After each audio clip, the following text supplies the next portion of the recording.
Welcome to the YouTube channel, guys. If you do not know, this is an extension of the Rich Swish Sports Podcast, and it's also going to be known as going forward the Swish Sports Show. So thank you for joining me today. This is just my first video. I'm looking to get another video out some point this week and then have my NFL mock draft uploaded by Friday or Saturday, depending on how the timing of everything works.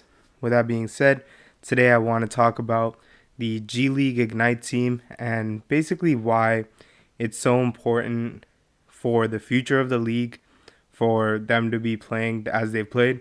If you do not know, they've started off 4-0 in the G League campaign, and it's been a great showing for the hopeful prospects that look to enter the NBA next year in Jalen Green, Jonathan Kuminga, Isaiah Todd, and Daishen Nix. Now, let's get one thing set right off the bat. Playing in the G League is better for prospects than going to college from a fundamental standpoint. And obviously, education is important, but I'm strictly talking about basketball. So these guys are going up against real professionals, guys that have either been in the NBA or guys that got drafted into the NBA or guys that are fighting for a chance to make themselves known. The G League is all about fighting to reach the next level. And, with college, there's stars in college, obviously. But the G League is still guys that were stars in college all put together on a single team. So the idea that college is more competitive or, even equal in terms of how difficult the game is and rivaling the G League is just not true. Now, one of the most important things, so they've gotten off to a 4-0 start, and all of the young prospects have looked good. We have not seen Kai Soto because he's back in the Philippines, and we haven't seen Principal Singh yet. He's a transfer from India. He hasn't taken the court yet, so, we'll see him hopefully at some point. But the main four guys are all five-star high school prospects who decided that going through the G League would be better for their futures rather than going through the college process. And it's something that's really proved well for them. Off the first game, Jonathan Kuminga sort of blasted onto the scene. I believe he had something like 21 points and 7 rebounds, 5 or 6 assists. But, I don't really care about the stats. I'm more interested in how they just look on the court going up against real professionals. And Kuminga flashed a lot of talent. I think as the season pans on, we're going to see more and more scouts talk about him being in the number one pick consideration. I don't think you can take him over Cade Cunningham, but there is a reasonable discussion because he's an excellent two-way wing. And if you guys have listened to my last episode on the podcast, I told you guys about the value of the wing in today's NBA. And so Kuminga being a two-way wing with elite flashes on both ends, right? He can run the floor perfectly. He actually has more playmaking instincts than I initially knew about him. And while he isn't the best shooter yet, we've seen flashes of that ability. And I think with more work and development, he can at least become more of a league average type shooter in the next level. And even, in the G League, he can be better as a shooter. I think he can do a really good job of, creating for himself and off the dribble, which is something, again, I didn't really expect to see because I didn't know too much about Kuminga, aside from him being regarded as one of the top players in the high school class and obviously knowing he was one of the best athletes that there was. Now, as far as Jalen Green goes, so first game was actually a really big struggle for Jalen Green. He was covered by Nico Mannion, the Warriors rookie, who's been sent down to the G League to work on development, basically because, there's no minutes to go around the Warriors rotation right now, especially for guards. Nico Mannion basically was bodying him, which is not something you know Nico Mannion for. He isn't overtly strong or physical, but Jalen Green had a really tough time, getting around him off the dribble, and we saw a couple cuts and slashes, but overall, it looked like Jalen Green was a little bit overmatched in the first game. He did have a really good second half compared to the first half. But again, we saw some struggles, and that's expected, and that's totally fine.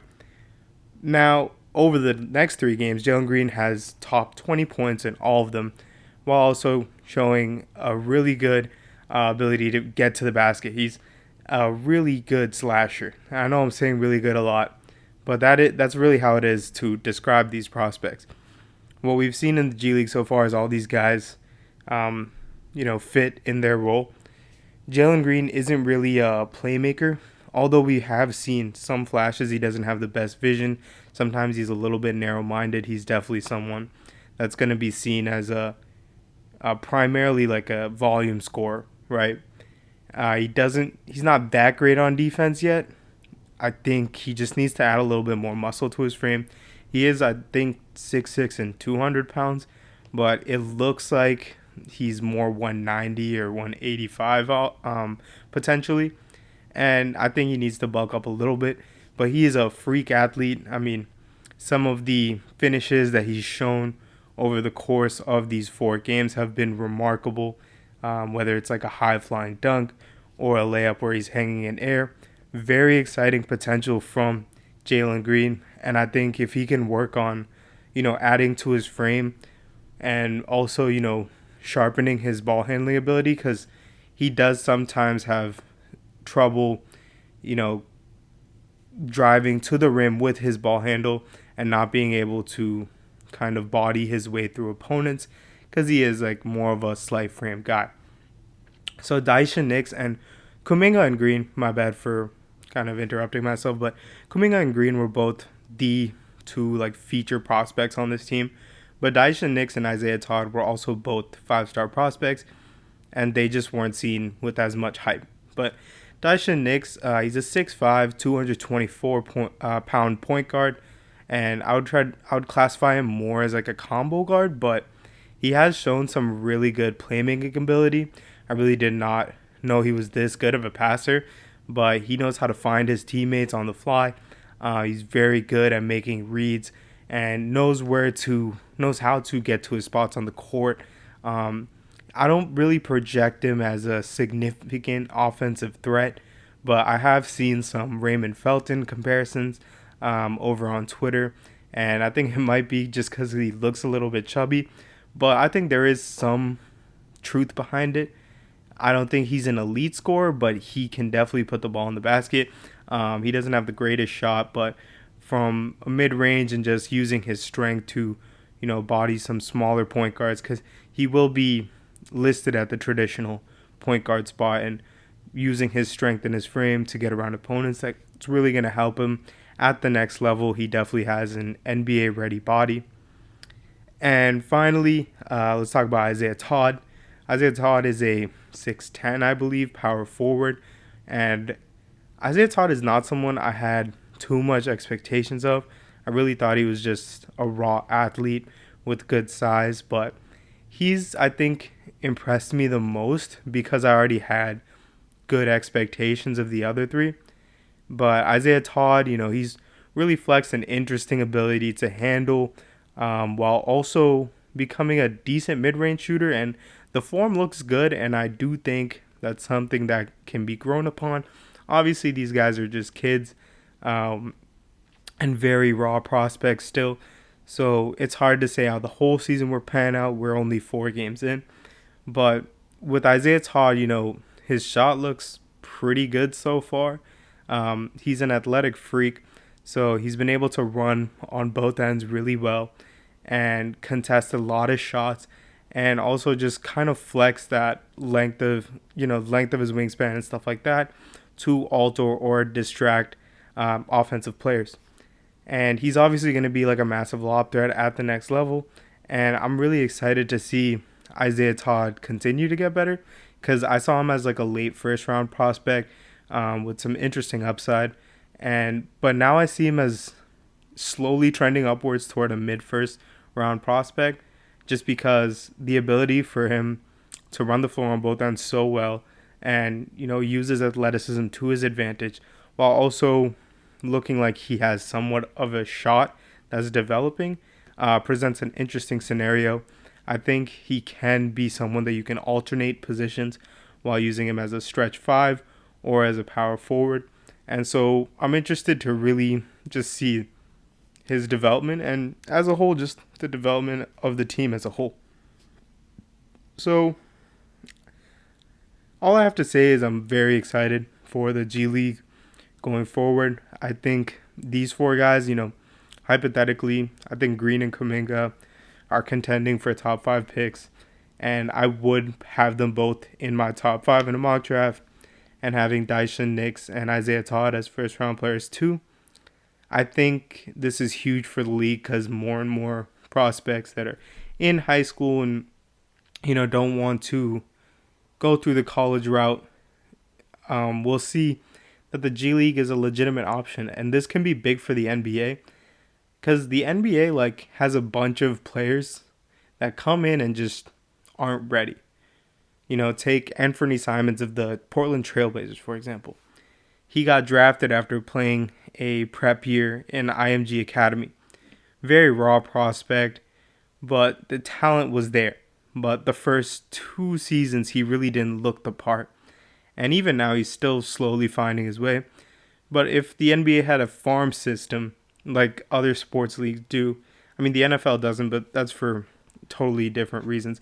But if it had a farm system like baseball or hockey do, I really think you can see some of these young players that come in so raw and don't really have the fundamental understanding of the game. I really think you'll see better production from those guys if you put them in a farm system, have them down there for like a year or two and then bring them back up and see if they're ready. That would be huge for the game. And I know the G League technically is a farm system, but I don't think it's utilized as much as it should. So I really wanted to highlight the G League Ignite with these 4 prospects, just to overstate the importance of the league and how much I think it's going to help the image of the G League itself, and also just how much the G League Ignite have impressed me. And even beyond the four prospects, the coach, Brian Shaw, has really impressed me, and Jarrett Jack looks like a really good veteran leader. He seems to be coaching up the guys throughout the games and stuff like that. And I think that's really huge. To me, that's better than a 4-year college senior who really isn't heading to the pros, mentoring you, or a college coach. If you have NBA guys coaching these prospects and NBA veterans who have been in the league in the past or are fighting to get back in the league, I think that experience is so much better for kids who come in off all these hype tapes and stuff like that, that need to get sort of a reality check and understanding of how good the competition is or will be going forward in their careers. So that's all for this video. If you like the video, please like and subscribe. I'm going to be trying to get more content out faster. I really want to make this big, hopefully. And some other plans include a gaming channel when I get a PS5. I want to run some 2K franchise modes. I'm really excited for MLB The Show. And I guess I would have a burner type channel.